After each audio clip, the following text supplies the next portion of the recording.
esta introducción porque el día de hoy nuestro episodio es completamente en inglés, pero se me hizo interesante porque muchas veces pensamos que nos tenemos que quedar en un sitio porque es lo que hemos hecho toda nuestra vida, en un tipo de trabajo, en un tipo de posición, en un tipo de industria. Entonces, las cosas no siempre tienen que ser así. Sí puedes arriesgarte. Y aquí, pues la historia de una compañera que nos cuenta cómo le va en esta nueva faceta que tomó hace algunos años, después de muchísimos años en otra tipo de trabajo, en otra industria completamente diferente. So here we go with Detrás del Micrófono. This is my interview with my friend and colleague, Andi Cooper. We talk a little bit about what it is and how it is to go from one job that you've done for a very long time to something completely different. Can it be done? What are the challenges? That's what she talks to us about as you listen to this podcast. Thank you very much for listening. Share it, like it, and give us your feedback. We appreciate it greatly. Detrás del Micrófono starts now. So welcome to Detrás del Micrófono, which is behind the microphones. And I have a very special guest today. And I wanted to talk to her because I admire what she's been able to do. And we'll explain this as we get into the conversation. But, you know, I've been working for the same company for 18 years. And sometimes I think, what would it be like if I was let go, if I left, if I wanted to do something else? Could I do it? What would I do? Would I want to stay in the same field? Because again, after being in a company for 18 years, you've done this, you know, the same type of work, been in the same type of environment. How is it going to be going to a brand new place or a brand new industry? And I have a perfect example of success doing that. With my friend and colleague, Andi Cooper. Hi, Andi. Hi, Julie. Thank you so much for asking me to do this. I'm flattered. Well, I'm excited because, you know, I think we don't think about those things happening. You kind of always think about how, you know, hopefully it's going to be on your terms. You're going to move on to something when you decide, when you've maybe prepared and taking courses because you want to be in real estate. So then, you know, from one industry, you kind of moved on to another because that's what you wanted. But tell us a little bit about you. Okay. I'll try and be brief because, you know, I'm very long-winded. So I happened into dentistry right out of college, and I started as a chairside dental assistant. So I was handing the doctors their instruments and taking impressions and taking x-rays and all that kind of stuff. And dentistry was fun. It was super fun. But I hated the fact that I was constantly cleaning up after the doctor. It was like, as soon as this is done, he leaves the room and I was cleaning. And I don't like to clean. I mean, I do because it's necessary, but I wasn't getting paid enough to clean up after these dentists. So I eventually made my way up into the front office and scheduling appointments and doing accounts receivables and accounts payables and that kind of stuff. And then next thing you know, I was in management. I was managing dental practices. And then I kind of discovered that I was really good at helping them grow their dental practices and doing some business development and seeing that there was a need to service this kind of person. There's a need to address, I'll just use dental terms, like people, you're a general dentist, but you also do root canals. So people don't have to go to an endodontist and have a root canal done by an endodontist because they can come here and save themselves a couple $100 by having you do it as opposed to an endodontist, which typically upcharges a little bit. Sorry, endodontists out there. And so I was doing a lot of business growth and development. And part of that was marketing and sales and marketing. And let's be honest, nobody likes to go to a dental office. So part of me with my business growth and development is selling people on coming to that dental practice. It was sales, because like I said, no one likes to come into a dental office. So I was kind of doing a roundabout sales opportunity. And I liked it. I was very good at it. but I always wanted to get into sales. And all of my friends who were doing dental sales were like, no, we're not going to let you in, kind of thing. That was kind of the attitude I was getting, or even some comments, no, I'm not going to let you in. You'll take all my clients. So I stayed in dentistry. And to be honest with you, I was starting to get burnt out. And but it paid well. I was married. I had 2 children who were in middle school, high school. We had moved here from San Diego, and it was a good paying job. I could support my family, and but it wasn't fulfilling after a while. And I don't want to give away too many clues, but something happened in my last dental office, and after talking with my dentist that night, on Monday night, he informed me I really should not go back to the office tomorrow because it was not going to be pleasant.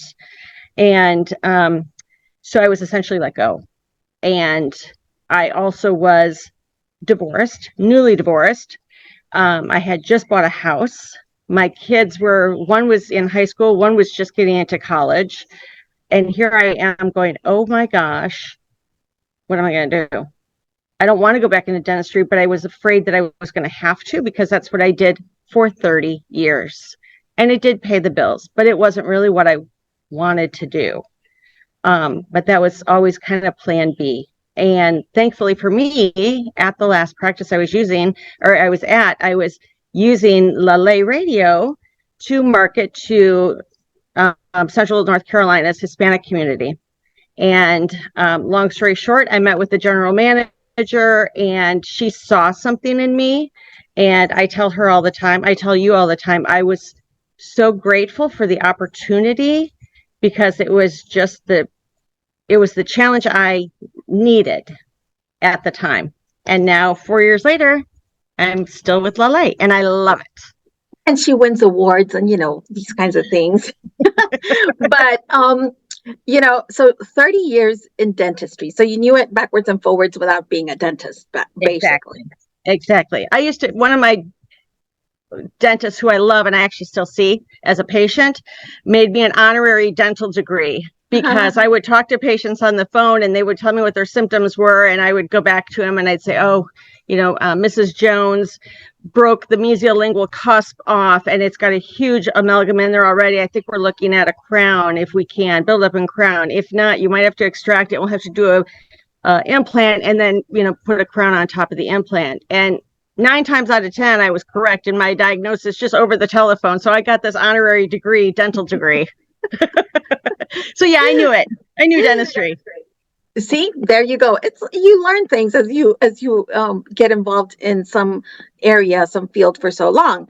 So, like I said, sometimes you wish that it comes on your terms when you're moving on to something else, whether it's a new job or, a new industry. But for you, it was like, hey, by the way, don't come to the office. You don't have a job anymore. And it totally took you by surprise. Yes, it did. Yeah, very much so. And talk about scary. Yeah.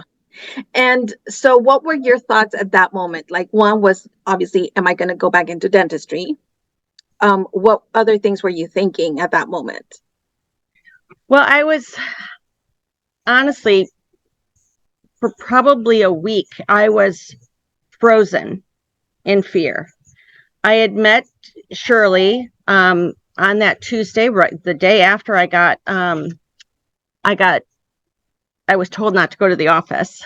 I don't want to say let go, but essentially it kind of was being fired. We'll say that. But through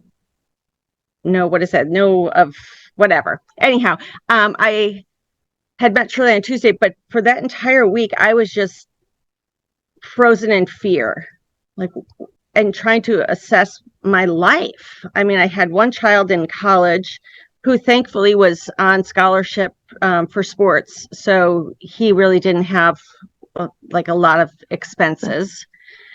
I had another child who was living at home with me, and both boys. I'm a girl, and just trying to figure out, how am I going to do this?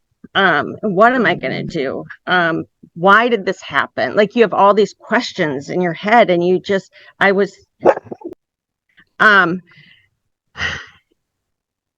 okay, you really don't want to go back into dentistry, even though it's provided for you for 30 years and it's provided very well. But what else, if you could do anything, what else would you do? What do you think you're good at? And it really gave me an opportunity for some self-reflection. And even though it was scary, I was in my early 50s, and I thought, well, if I don't do it now, I'm never going to do it because I'm not getting any younger. And, I always wanted to do sales. This little A job is a sales job. What the heck? What's the worst that can happen? I fail at it, and then I go back into dentistry. There's nothing to lose by me pursuing something I always wanted to try. So I pursued it, but it was terrifying. Yeah, I bet, because it is, like you said, not what you expect. And then the situation with, on the personal level, it brings another, component to it. And I think that, what you say about self-reflection, many times we don't go back to that. We kind of keep moving because we got to keep moving because, we feel our world is going to fall apart. And it's good to know some of those things that that are our strengths. And I find that many times when they tell people, or they ask us, describe yourself in 5 words. And you're like, it's so hard to kind of embrace who we are and what we know and our talents and skills. So when you're in this situation, having that reflection and being able to say, this is what I do. This is what I know. This is what I would like. This is what people say I'm good at. And I've noticed. So where can I take those skills to? And right. For you, it was just like a perfect situation because you already had an appointment to meet with right. Who is now your boss. Right. Which was going to be a meeting about something else. And correct. To be a meeting about employment. Yes, exactly. And I think as women, especially, and a woman, like I said, I was in my early 50s. I think we always feel like we need to do what is expected of us. And maybe that's something I always felt. Maybe it's not women, but I know my friends that I spoke to, and by the way, if it weren't for my girlfriends, because remind you, I was newly divorced, so I didn't have a significant other. If it weren't for my core girlfriends who were behind me 100%, and who were my biggest cheerleaders, I probably would have just buckled and said, I can't do this. I'm going back to dentistry. So I think it's important you surround yourself with people who believe in you, because a lot of times you don't believe in yourself, and you need that. You need that affirmation. Even the strongest people, men or women, I think sometimes have some self-doubt. So it's important to surround yourself with people who believe in you. Very, very important at all times. And because it is a scary situation. You are going, even when you move within the same industry, one practice is different from another. One dentist is different from another. So no matter what you do, all that you bring, there is that element of like, wait, where am I walking into? What is, going to happen? Yeah. So much more when you are, having this live transformation happen right before your eyes for you. So how were those first months in this new industry, in this new chapter in your life? What do you think women learn from this? I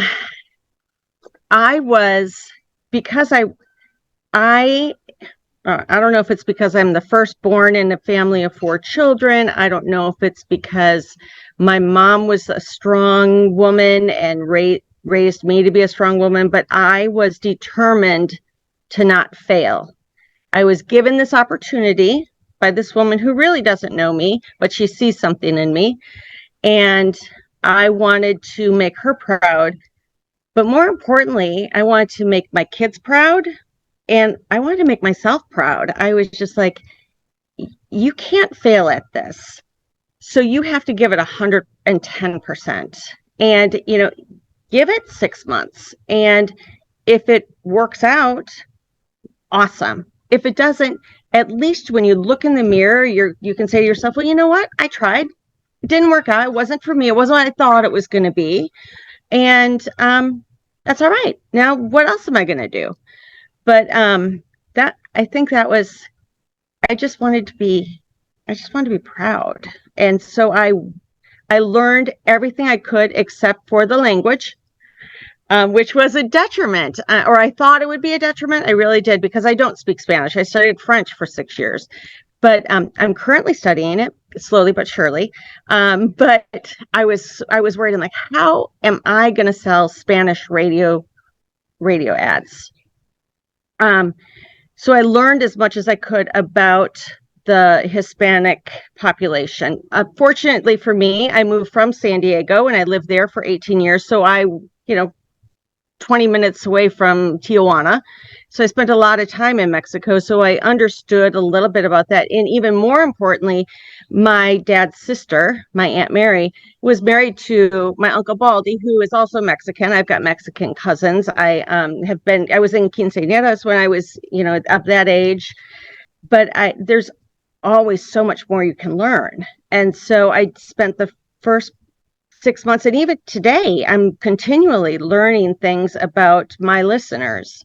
And I do refer to them as my listeners because this is going to sound so corny, but I feel like I have been embraced not only by the Mexican audience, but by my coworkers who come from all different Latin American countries. Majority, of course, are in Mexico, but they're really a lot about learning and embracing and know, like they always say, know your product. I want to know my people.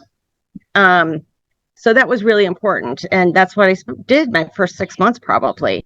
Well, it would just be the same as if I was to go into a dental practice. I would be like, okay, wait, I just know about basic things, cleanings. And so what is your teeth? Yeah. What is the terminology? What is, how do things happen? What are the steps? So that one of the things that you mentioned, to give yourself the opportunity and try it. And if it works out, great. If it doesn't, or if it wasn't what you thought, so be it. And I think that sometimes, though, we put a label on that and we say, oh, I failed. I didn't get, or it wasn't what I thought. So that was like, I should have known better. And we kind of, throw us all this guilt when we're just human. We're just trying to, learn. So I think that's an important message for women as well, to know that and this is not to say that men don't go through the same thing. I think their challenges are a little different. But to not say, oh, just because of that, like, I'm a failure. Right. Or, don't, and give yourself time and give yourself grace, because it doesn't happen overnight. Right. Exactly. Exactly. And as you've now entered this new industry and this new job, what is your biggest takeaway so far? I think, in all honesty, it's not necessarily a work takeaway. It is, for lack of a better term, it was kind of like it's a midlife takeaway.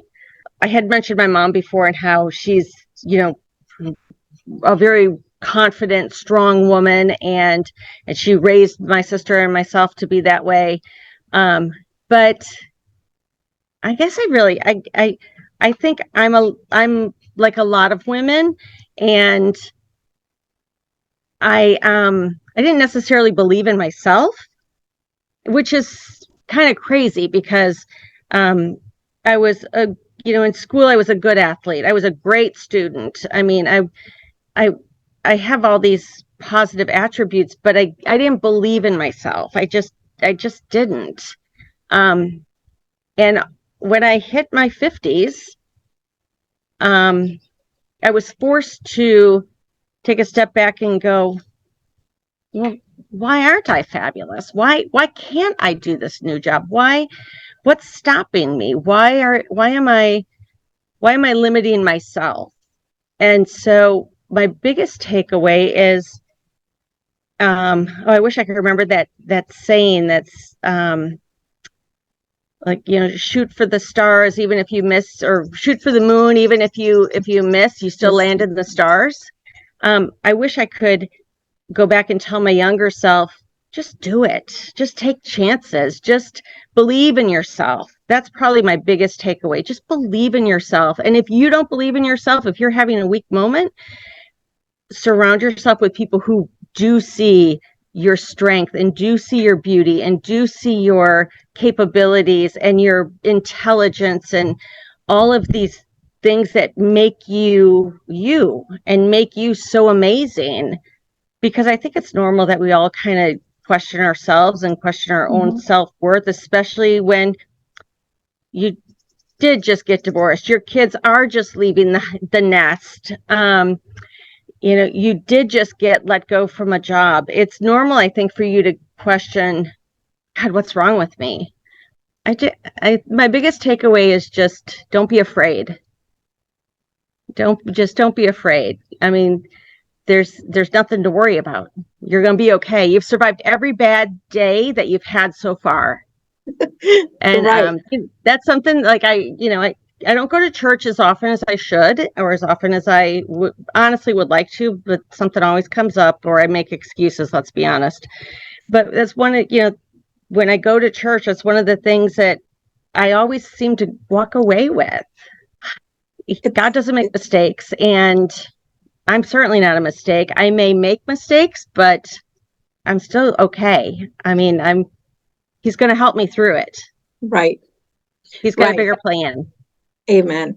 Yes, Yeah. definitely. And I think that one of the things that you mentioned, and this happens to me at times, and you may have seen it, like you said, is we don't believe in ourselves enough. People say these things, and you're like, yeah, okay, at we just had a recent example at the job fair, and I'm like, why do people want to take pictures? I'm just like a normal person. Like, why am I so special? And not to be conceited or to believe that you are more than, but to accept that you mean something to someone is not a bad thing. Right. It's not a bad thing to believe that you are really good at X thing. Right. It's Yes. and we have so much trouble doing that. And I think that when a situation like we're explaining, like yours happens, it's like, oh my gosh, whatever belief we had just kind of shattered. And Yes. and not all of us can get up at the same level and keep on going. So I really wanted to kind of make this more of an, like you mentioned, like a believe in encouragement, because I think that we women have so many more challenges or different challenges, and we see the world different than men, especially I think if we talk about the workplace. And to know that regardless of whether it is something that you want to do yourself, or that it happens that you're no longer have a job in whatever it was, that there's opportunity at any age in life, that we don't have to stay still and think, well, I'll just kind of conform to X And be complacent. Yeah, exactly. Yeah, I mean, that you're right. Like every trial and tribulation that we come across or that's laid before us is really truly an opportunity. And when you're in that deep dark sorrow or deep dark shock or whatever it is, you don't necessarily see it as an opportunity, but it is an opportunity for growth on some level. It's up to you to figure out what that level is. Like, okay, yes, this sucks, what I'm going through right now. This absolutely positively sucks. I couldn't have planned for this. But I've been in bad places like this before. I made it through. I'm going to make it through this one too. What do I need to do? And so it's just one of those things you got to take a step back sometimes. And like I said, surround yourself with people who do believe in you, because it does get hard. I always say this too, to people, but again, to women, know who you are talking to and what you're talking to them about, because we tend to be very expressive and say things, and not everybody always has the best interest in you. So be sure that you know who those people are that are going to be there to support you, because some of Yes. them will be like, yay, and then it'll be like, I knew it, Yeah. So Backstabbing. yeah, and it happens in general, not just Right. but but build those relationships so that when you are in that situation, you know who to call on, and as well, be able to be there for others, that show yourself to others that they can count on you honestly for situations like this, because we do all need each other at the end of the day. Right. And one other real quick thing I want to just say is sometimes people mistake being alone with being lonely.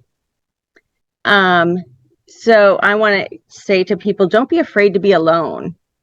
I spent those weeks, alone, and it gave me a great opportunity for me to, think about what I wanted to do. And and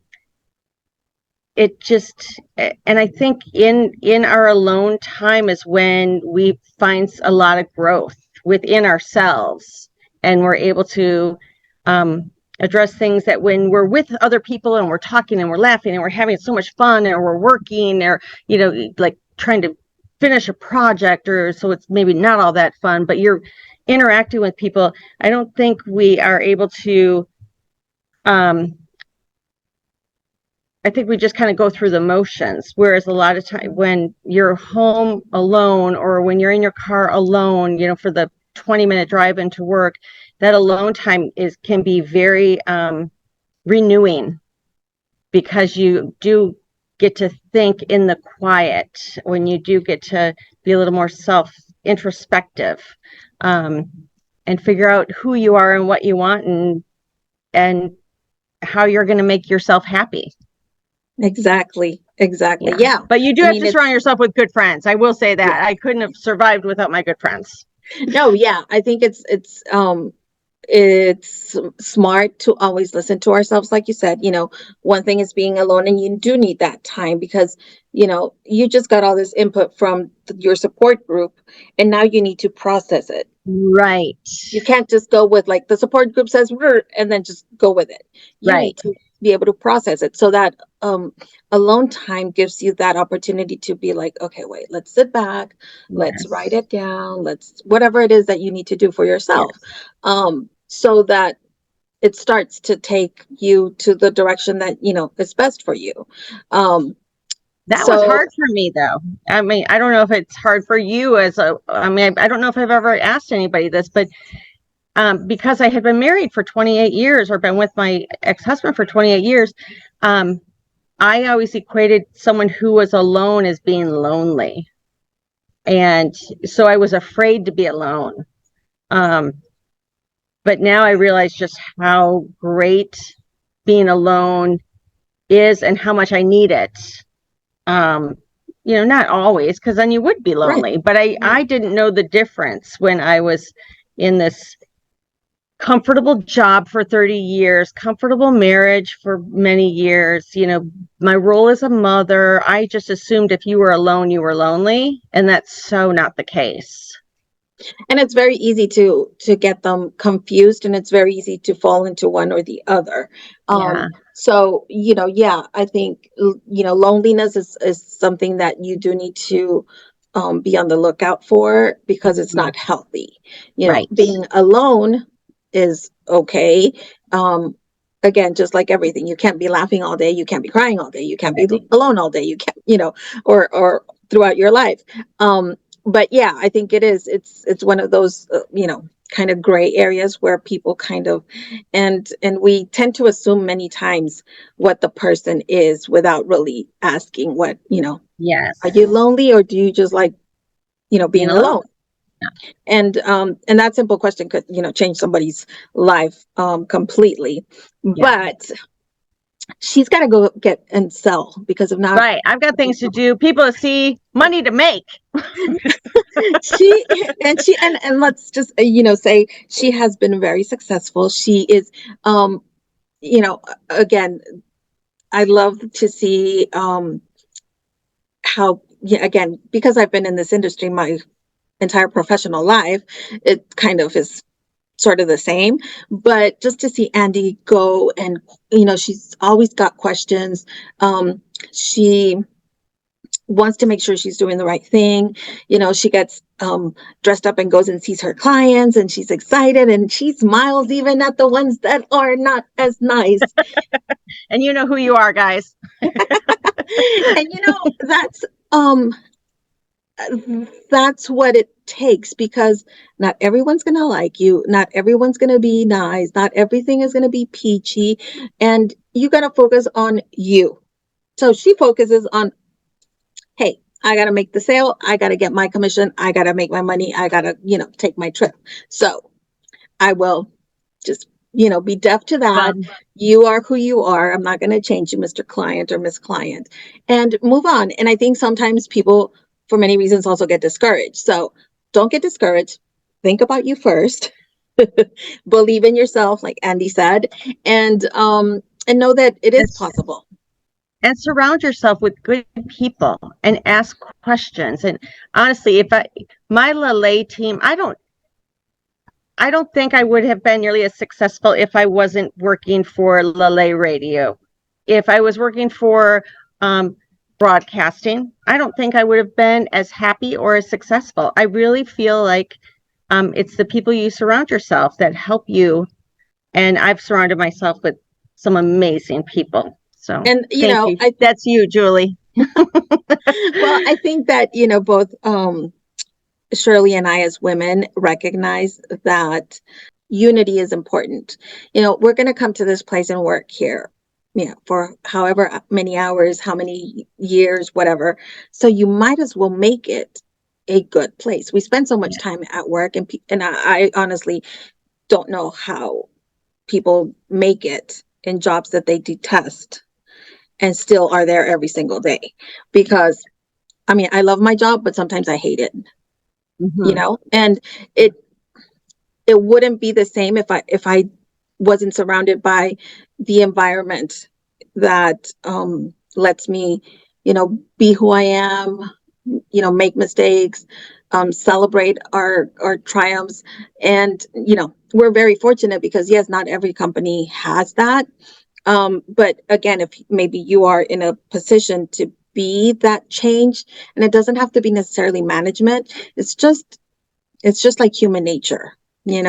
Everybody's got things, but maybe you can be that for your team, for your coworkers, the one that always smiles or brings a little cupcake, even if they don't say hello. And you just got to make it the best for you. If you can make it better for others, then, kudos. And yeah, we are very fortunate to have a team that is kind of, a whole family. Some of us are white with blue eyes, and some of us are brown with brown eyes, but doesn't really matter. Doesn't matter. Doesn't matter. Some of us have ADHD.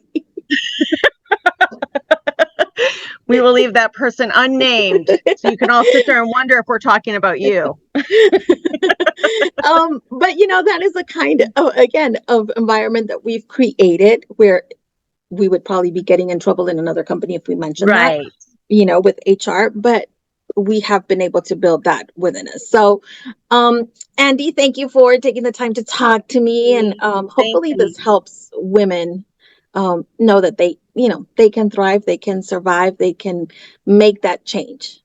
And thank you for everything. From day one, you have been my inspiration and my strength on a number of occasions you don't even know. So thank you. And I appreciate you letting me talk to you today. Yes, I'm so excited. And well, make sure that if you have a business, you talk to Andi. So if you are watching, yes. So I'll leave some of her info down there so you can see who she is, more than just this conversation. But thank you, Andi. And now go sell something.